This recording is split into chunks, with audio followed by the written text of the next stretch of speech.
Jadi pada pagi ini, sebelum saya memaparkan materi, saya perkenalkan diri dulu. Nama saya Dr. Agus Suryada, MPD. Pangkat Pembina Utama Muda 4C, NIP 1964-06-20, 1997-02-102. Tugas mengajar fisika dan mendapat tugas tambahan sebagai wakil kepala sekolah bagian akademik. Nah, anak-anakku SMA Negeri Semlaya yang Bapak hormati dan yang Bapak cintai, pelaksanaan MPLS pada tahun ini sangat berbeda sekali dibandingkan dengan tahun-tahun sebelumnya, di mana kalau tahun sebelumnya itu adalah pelaksanaannya adalah menggunakan tatap muka dan segala aktivitas yang dilakukan oleh staf OSIS SMA Semlaya. Tapi di tahun ini, karena ini negara kita ya, yang tercinta ini, Republik Indonesia, dan Bali pada umumnya dan khususnya Jembrana ya, terdampak virus COVID-19 ini, maka panitia MPLS mendesain suatu acara untuk bisa memberikan paparan materi kepada calon siswa baru, yang mana konsep MPLS ini sangat penting para siswa diketahui dengan baik. Nah, itu sebagai awalannya. Nah, selanjutnya, karena saya diberi tugas tambahan sebagai wakabida akademik oleh Bapak Kepala Sekolah sesuai dengan SK yang diberikannya, maka paparan yang perlu saya berikan adalah, yang pertama adalah tentang pemilihan peminatan. Semenjak berdiri tahun 1986, SMA Negeri Semlaya sudah mempunyai 3 program peminatan. Yang pertama adalah matematika dan ilmu pengetahuan alam, dan yang kedua adalah ilmu pengetahuan sosial, dan yang ketiga adalah peminatan bahasa dan budaya. Ketiga peminatan itu mempunyai peluang yang sama, mempunyai kesempatan yang sama untuk bisa diterima di sekolah yang lebih tinggi, bahkan di dunia kerja. Tetapi di dalam pemilihan peminatnya itu, Bapak sarankan kepada Anda semuanya, jangan memilih peminatan karena tekanan eksternal. Eksternal yang Bapak maksud itu adalah mungkin pengaruh orang tua kalian, mungkin karena teman ideal kalian semenjak duduk di SLB, atau karena itu tidak. Jadi memilih peminatan itu harus sesuai dengan potensi Anda masing-masing. Nah, perlu menjelaskan di sini untuk peminatan MIPA. Jadi untuk peminatan MIPA itu ciri khasnya adalah matematika, fisika, kimia, dan biologi. Kemudian peminatan IPS, sejarah, ekonomi, sosiologi, dan geografi.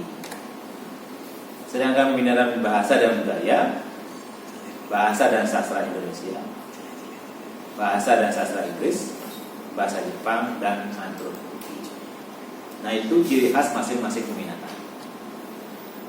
Nah, sekarang semenjak tahun 2013 SMA 1 Mulaya sesuai dengan SK dari pusat ditunjuk untuk melaksanakan kurikulum 2013, sehingga anak-anak mendapatkan lagi 10 mapel wajib. 10 mapel wajib di samping 4 ciri khas tadi.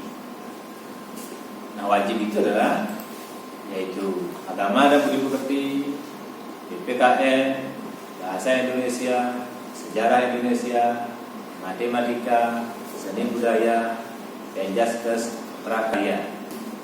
Nah, itu berarti ada 10 mapel. Di samping 10 mapel juga Anda mendapatkan 1 mapel lagi yang namakan lintas minat. Di mana lintas minat itu untuk kelas 10 ada 2 mapel. Kalau kelas 11 dan kelas 12 ada 10 mapel. Tadi jumlah mapel yang didapatkan nanti untuk kelas 10 baru itu 16 mapel. Kelas 11 dan kelas 12 ada 15 mapel. Nah, sekarang bagaimana pola pembelajaran yang akan dilaksanakan oleh SMA Negeri 1 Melayu? Kita menggunakan 2 pola. Pola yang pertama adalah melaksanakan pola pembelajaran 5 hari kerja. Ini sudah kita lakukan dari tahun 2019 sampai sekarang. Nah, itu pola yang pertama. Pola yang kedua ini mengubah drastis tatanan baik tenaga pendidik, staf pegawai, ini kata seluruh stakeholder sekolah mengalami pergeseran karena pandemi virus COVID-19 ini. Sehingga pola pembelajaran yang digunakan adalah pola blended learning. Apa itu blended learning? Supaya tahu juga apa sih itu blended learning. Blended learning itu adalah suatu strategi pembelajaran yang mengkolaborasikan antara pola pembelajaran konvensional, kalau konvensional dari ada muka, dengan pola daring. Nah, sehingga nanti tahun pelajaran 2020-2021 SMA 1 Melayu akan menggunakan pola blended learning, yaitu perpaduan antara 2 pola tersebut, yaitu pola virtual dan pola tatap muka. Nah, sehingga tim pengembang kurikulum, tim pengembang sekolah, dan saya sebagai ketua tim pengembang kurikulumnya sudah berbenah diri kepada semua dewan guru supaya model pembelajarannya beralih dari yang konvensional menuju pola daring. Itu dengan memanfaatkan IT sebagai salah satunya. Nah, sudah tentu anak-anakku semua sudah memahami kalau kita pakai IT, bahkan HP jelas memerlukan kuota jaringan. Pasti itu kendalanya. Nah, untuk mengatasi itu maka tim pengembang kurikulum, tim pengembang sekolah melalui kepala sekolah sehingga dibentuklah pola-pola pembelajaran yang offline. Nanti anak bisa download, nanti anak bisa buka di YouTube. Tapi ingat subjeknya supaya anak dapatkan model-model pembelajaran dari dewan guru kalian nanti yang lebih update atau yang terkini. Nah, itu yang sampaikan. Kemudian yang terakhir yang Bapak sampaikan adalah mengenai visi SMA 1 Melayu. Visi SMA 1 Melayu itu adalah unggul dalam prestasi, mandiri, dan berwawasan trihineka. Kalau kita simak, visi SMA 1 Melayu ini sudah mencerminkan visi daripada pemerintah Provinsi Bali. Mungkin Anda sudah paham, sudah tahu semuanya, atau Pak hanya mengingatkan saja.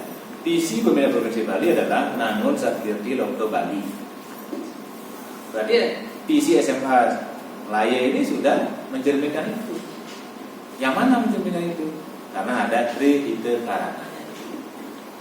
Apa artinya itu sekarang? Trihita Karana itu adalah hubungan harmonis antara manusia dengan sang pencipta. Bentar ya.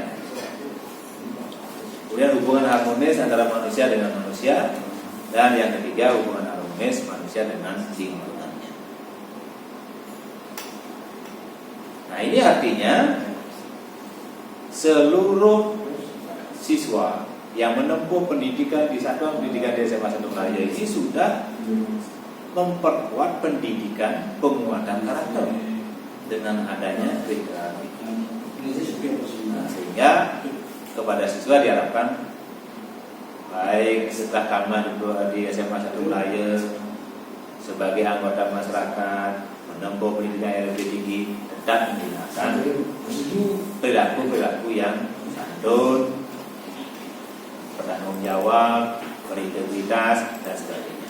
Tetap mencerminkan filosofi itu dimanapun Anda berada.